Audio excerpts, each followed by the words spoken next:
Hello, my name is Oliver Fay. I'm a doctoral student studying occupational therapy at Nova Southeastern University.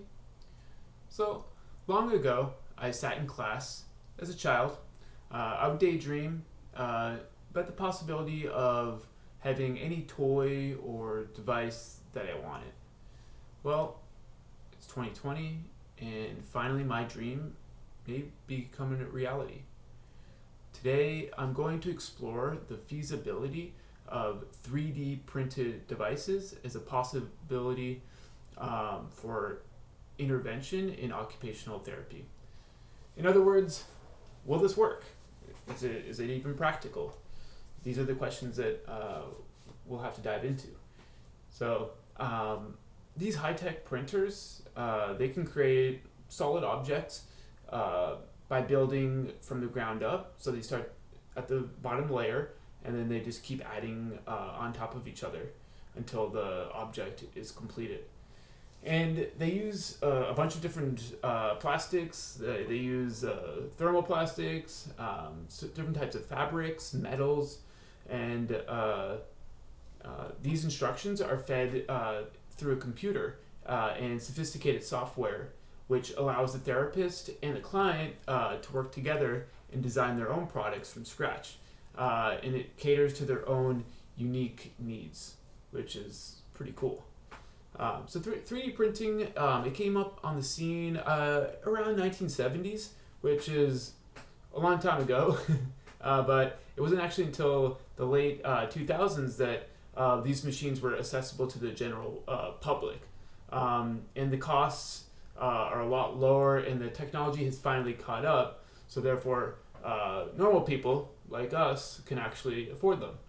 I would say through my research the average price is about $700 per printer, but they can range from $200 on the low end to in the thousands for like commercial or medical grade ones, which is also new research as well. So, how does this relate to occupational therapy? So, occupational therapists can use this technology to print a wide array of different products, and these can range from relatively simple objects such as door grips, pencil cases. There's like an attachment on a wheelchair. All of these things are pretty simple as well, but you can also do advanced products like a ball and socket joint for your hip, or some type of prosthetic hand or leg.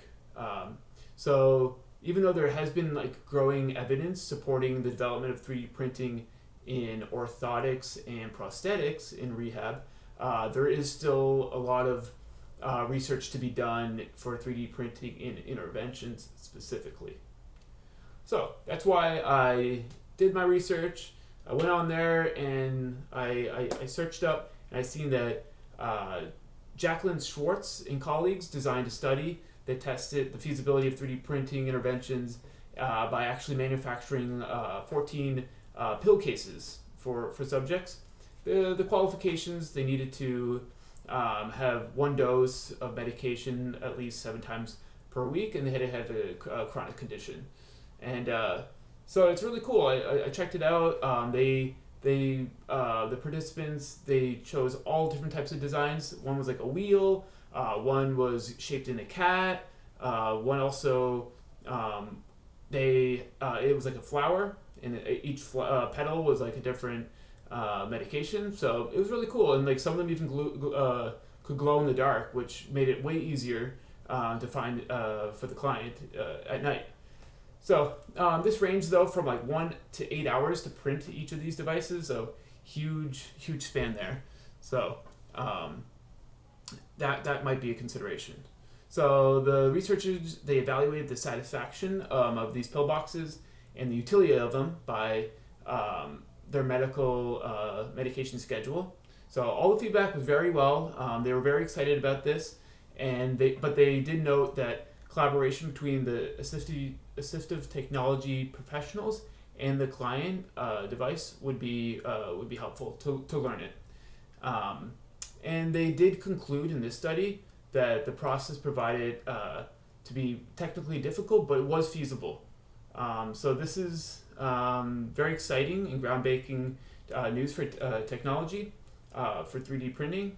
This could open the door for low-cost prosthetics for clients in like rural areas that have less access. And the overall goal of these devices in creating new intervention is to further aid patient recovery and allow them to participate in the occupations that they love. I believe that if you can make these readily available in hospitals and clinics, there would be an explosion of new advanced interventions in creativity in occupational therapy.